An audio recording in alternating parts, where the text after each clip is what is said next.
അങ്ങനെ ഇന്നും പതിവ് പോലെ കിഴക്ക് വെള്ള കീറി. എന്നാ പിന്നെ ഇച്ചിരി സൂപ്പർ ഗ്ലൂ വാങ്ങിച്ച് ഒട്ടിച്ചു കൊടുക്കാൻ അച്ഛൻ. അയ്യേ അതൊന്നും അല്ല, നേരെ വെളുത്ത്. അതാണ് രാവിലെ തന്നെ അമ്മയുടെ വക നല്ലൊരു കട്ടൻ ചായ കിട്ടിയിട്ടുണ്ടേ. രാത്രി മൊത്തം മഴയായിരുന്നുണ്ട് അമ്മ ഇവിടെ തണുപ്പാണെന്ന് പറഞ്ഞ് ജോസ് പ്രകാശിന്റെ കോട്ട് കൊണ്ട് ഇപ്പണ്ടേ. വായിൽ ആ സിഗരറ്റിന്റെ പൈപ്പ് കൂടെ ഉണ്ടെങ്കിൽ കറക്റ്റ് ജോസ് പ്രകാശ്. അമ്മയുടെ സ്പെഷ്യൽ ദോശയും ചട്നിയും തയ്യാറായി ഇരിപ്പുണ്ടേ. ഇത് കരിഞ്ഞ ചട്നിയൊന്നും അല്ല കേട്ടോ, ഇതിന്റെ കളർ ഇങ്ങനെയാണ്. ശീതൂട്ടിക്ക് ഈ ഇടയായിട്ട് ഫുഡൊക്കെ കഴിക്കാൻ ഭയങ്കര മടിയാണ്.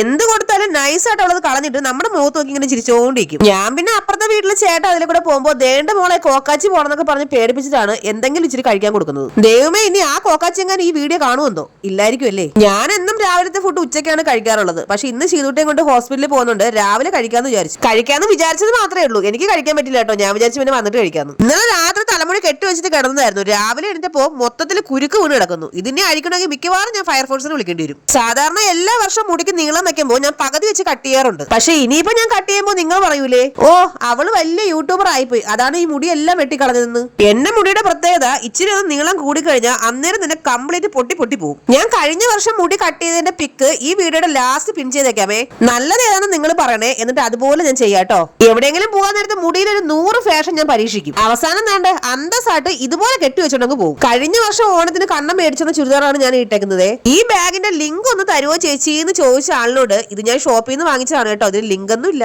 ഇന്ന് ശീതൂട്ടയും കൊണ്ട് ഹോസ്പിറ്റലിൽ പോവുകയാണ്. ശീതൂട്ടിയുടെ കയ്യിൽ മുഴുവൻ നേടി ഇതുപോലുള്ള വെള്ള പാടുകൾ. അറിയാവുന്ന കുറച്ച് പേര് പറഞ്ഞു ചിലപ്പോ അത് വെള്ള പാണ്ടായിരിക്കും എന്ന്. അത് കേട്ടപ്പോ മുതൽ എനിക്ക് ഭയങ്കര ടെൻഷൻ. എന്നാ പിന്നെ ഒന്ന് ഹോസ്പിറ്റലിൽ കൊണ്ട് കാണിച്ചേക്കാന്ന് വിചാരിച്ചു. ഇപ്പൊ കയ്യിൽ മാത്രമല്ല കേട്ടോ, മുഖത്തും വരുന്നുണ്ട്. നമ്മൾ സീരിയസ് ആയിട്ട് സംസാരിക്കുമ്പോ അവള് നേണ്ട ഫോണിൽ നോക്കി ചിരിച്ചോണ്ടിരിക്കുന്നു.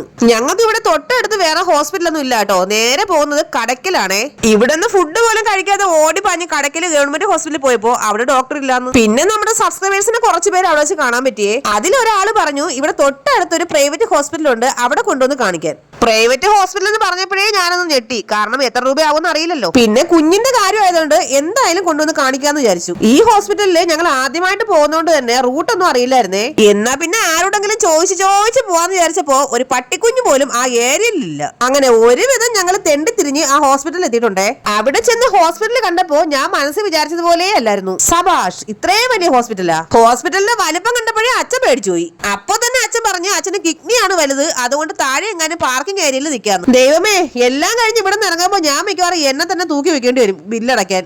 അതല്ലെങ്കിലും ആക്രി കൊടുത്താൽ വലിയ പൈസയൊന്നും കിട്ടൂലെന്ന് അമ്മയായി പോയി. ഇല്ലെങ്കിൽ ഞാൻ പറഞ്ഞു വെച്ചു കൊടുത്താനാ.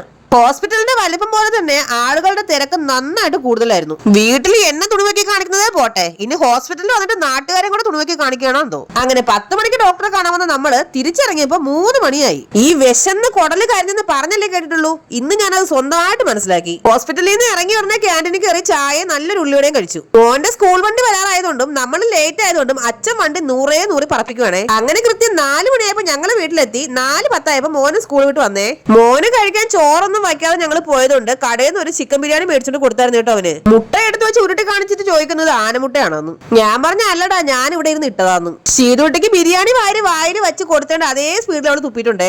വെള്ളം അല്ലാണ്ട് വേറെ ഒരു വഹ ഈ കൊച്ചു കഴിക്കൂല. ഹോസ്പിറ്റലിൽ പോയിട്ട് വന്നപ്പോ ഞങ്ങള് കിളിമീൻ മേടിച്ചോണ്ട് വന്നായിരുന്നു കേട്ടോ. മീനെടുത്ത് ചട്ടിയിൽ തട്ടിയപ്പോഴേ ഒരെണ്ണം ചാടിപ്പോയി. ദൈവം, ഇനി അവൻ ചത്തില്ലേ. നല്ല പിടയ്ക്കുന്ന മീനാണെന്ന് ചോദിച്ചപ്പോ അമ്മ പറയാ ഇതിനെ ഷോക്ക് അടിപ്പിച്ചാൽ പോലും പിടക്കൂല, അത്രയ്ക്ക് പഴക്കുണ്ടെന്ന്. സ്കൂൾ വിട്ട് വന്ന മോൻ അടുത്ത് ട്യൂഷന് പോവുകയാണേ. ഇത് എന്തിനാണ് പിന്നാമ്പുറം കാണിച്ച് പിണങ്ങിയിരിക്കുന്നതാണെങ്കിൽ അവനെ ഞാൻ ഹോസ്പിറ്റലിൽ കൊണ്ടുപോയില്ല എന്നുള്ള വാശിയിലാണ് കേട്ടോ. മോനെ എന്നും ട്യൂഷന് കൊണ്ടാക്കുന്നത് അച്ഛനാണേ. എന്നിട്ട് അച്ഛൻ റോഡിലൊക്കെ പോയി ഒരു ചായയൊക്കെ കുടിച്ച് 2 കറക്കൊക്കെ കറങ്ങി തിരിച്ചു വരുമ്പോ അവനെയും കൂട്ടിട്ട് വരും. ഞാനിന്ന് ഹോസ്പിറ്റലിൽ കൊണ്ടുപോകാത്തോണ്ട് ആളിൽ നിന്ന് ട്യൂഷൻ പോകാനും ചെറിയൊരു മടിയും വാശിയൊക്കെ ആയിരുന്നു കേട്ടോ. അപ്പാപ്പനും ചേട്ടനും കൂടെ ടാറ്റ പോയതാന്ന് വിചാരിച്ച് കരഞ്ഞ് ചെയ്തുകൊണ്ട് ചിരിപ്പിക്കാൻ വേണ്ടിട്ട് ഞാൻ കുതിര ചാടും പോലെ ചാടിയതായിരുന്നു കേട്ടോ. അങ്ങനെ മോനെ യാത്ര അയച്ചിട്ട് തിരിച്ച് വീട്ടിൽ വന്നപ്പോ അമ്മ മീൻകറി വെക്കാനുള്ള തയ്യാറെടുപ്പിലാണ്. ഇന്നിവിടെ തേങ്ങ അരച്ച മീൻകറിയാണ്. ഇതിനിടയ്ക്ക് ശീതോട്ടി കുളിച്ച് സുന്ദരിയായിട്ട് കിടന്ന് ഉറങ്ങിയിട്ടുണ്ടേ. എന്നാ പിന്നെ വെറുതെ ഇരിക്കുകയില്ലേ, റൂമൊക്കെ ഒന്ന് അടിച്ചു വരാന്ന് വിചാരിച്ചു. ഈ വീടിന് മാത്രം എന്താണ് പ്രശ്നം എന്ന് എനിക്കറിയാൻ വയ്യ. ഒരു ദിവസം 2-3 പ്രാവശ്യം തൂക്കണം, ഇല്ലെങ്കിലും മനുഷ്യൻ തുമ്മി ഇടപാട് തീരും. 2 ദിവസം മുന്നേ നന്നായിട്ട് അടിച്ച് വൃത്തിയാക്കിയ റൂമാണ്. ദേ കിടക്കുന്ന ഒരു ലോഡ് ചവറ്. ഈ ഉള്ള പൊടിയെല്ലാം കൂടെ അടിച്ച് തുമ്മുന്നത് പോരാഞ്ഞിട്ട് ദേ വരുന്ന വേറെന്താണ്ട ഒടുക്കത്തെ മണത്തിന്റെ തുമ്മല്. ആ മണം വന്ന വഴി ചെന്ന് നോക്കിയപ്പോ അമ്മ ദേ മല്ലിയും മുളകും വറുത്തോണ്ടിരിക്കുന്നു. ഇതിനിടയ്ക്ക് 2 മുരിങ്ങയ്ക്ക് എന്റെ കയ്യിലെടുത്ത് തന്നിട്ട് പറയാണ് എല്ലാം ഒരേ ഷേപ്പിൽ മുറിച്ചെടുക്കണമെന്ന്. അങ്ങനെ ഒരേ ഷേപ്പിൽ ഷേപ്പിൽ മുറിച്ചെടുക്കാൻ ഐശ്വര്യ റായിക്ക് ഫാഷൻ ഷോയ്ക്ക് ഇടാനുള്ള ഡ്രസ് ഒന്നുമല്ല കട്ട് ചെയ്യുന്നത്. വെറുതെ ചവച്ച് നോക്കി കളയാനുള്ള സാധനമില്ലേ, അതിന് പ്രത്യേകിച്ച് ഷേപ്പ് ഒന്നും വേണ്ട. മുരിങ്ങാക്കോലിന് കൂട്ടായിട്ട് നല്ല ഉടങ്ങലും മുളകും പിന്നെ തക്കാളിക്കും കൂടെ ഉണ്ട്. ഒരു മാങ്ങയും കൂടെ ഇട്ട് വെക്കാനുണ്ടായിരുന്നെങ്കിൽ മീൻകറി വേറെ ലെവലായനെ. ഒരുവിധം പൊട്ടാക്ടർ സ്കെയിലും എല്ലാം വെച്ച് ഞാൻ ഒരേ അളവിൽ മുറിച്ച് എടുത്തിട്ടുണ്ട്. നല്ല വിറകടപ്പിൽ കിടന്ന് മൺചട്ടിയില് നമ്മുടെ മീൻകറി അങ്ങോട്ട് തിളച്ച് മറിയുന്ന മറിയൊക്കെ കണ്ടാ മക്കളെ, ഈ മീൻകറിയുടെ അടപ്പങ്ങോട്ട് തുറക്കുമ്പോ അതിനകത്തുനിന്ന് വരുന്ന ഒരു മണമുണ്ട്. അടിപൊളി എന്നൊന്നും പറയാക്കൂല. ഇപ്പൊ തിളച്ച മീനിന്റെ ആവി അടിച്ചിട്ട് മൂക്കും വായും എല്ലാം കൂടെ പൊള്ളി പണ്ടാൻ തുടങ്ങിയേനെ.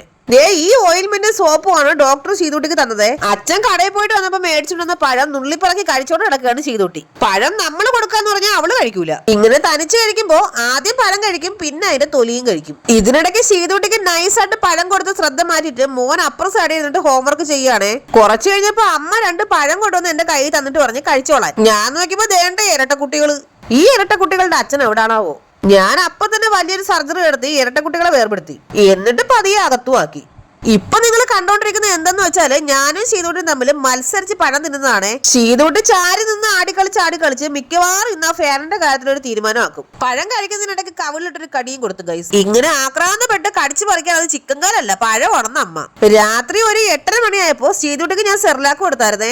ഇങ്ങനെ മടിയിൽ കിടത്തി ഫുഡൊന്നും കൊടുക്കരുതെന്ന് ആരൊക്കെ പറഞ്ഞിട്ടുണ്ടായിരുന്നു. പക്ഷെ അവൾ ഇങ്ങനെ കൊടുത്താലേ കഴിക്കുള്ളൂ കേട്ടോ. കൊച്ചിന് സെർലാക്ക് കൊടുക്കുമ്പോ കൃത്യമായിട്ട് ഈ പൂച്ച എങ്ങനെ മണത്തറിഞ്ഞു വരുന്നു എന്നാണ്. പാതിരാത്രി ആരെ തല്ലാനാണ് ഈ ചട്ടുവം കൈ പിടിച്ചോണ്ട് നിൽക്കുന്നതാണെങ്കിൽ രാത്രിയിൽ ദോശ ചുടുവാണ്. നല്ല ഉലുവയും ഇഞ്ചിയൊക്കെ ഇട്ട് അരച്ചെടുത്ത അരിമാവിലെ ദോശയും നല്ല ഒന്നാന്തരം തേങ്ങ അരച്ച മീൻകറിയും. ദോശ ഉണ്ടാക്കുമ്പോ ഇച്ചിരി നെയ്യും കൂടെ ഉണ്ടെങ്കിൽ അടിപൊളി. ആ മൊരിഞ്ഞ ചൂട് ദോശയില് നല്ല സൂപ്പർ മണമുള്ള മുളകിട്ട മീൻകറി അങ്ങോട്ട് ഒഴിച്ചു കൊടുക്കണം. ഇനി കണ്ണും പൂട്ടി അങ്ങോട്ട് കഴിച്ചേക്കണം. നമ്മളിടുന്ന ഓരോ വീഡിയോയ്ക്കും ഇപ്പൊ 500-600 ഒക്കെ കമന്റ് വരുന്നോണ്ടാണ് നമുക്ക് എല്ലാ കമന്റിനും റിപ്ലൈ കൊടുക്കാൻ സാധിക്കാത്തത്. റിപ്ലൈ കിട്ടില്ല എന്ന് വിചാരിച്ചിട്ട് ആരും എന്നോട് പിണങ്ങുകയും വിഷമിക്കുകയൊന്നും ചെയ്യരുത്. നമ്മുടെ ചാനൽ സബ്സ്ക്രൈബ് ചെയ്യാൻ മറക്കരുത്.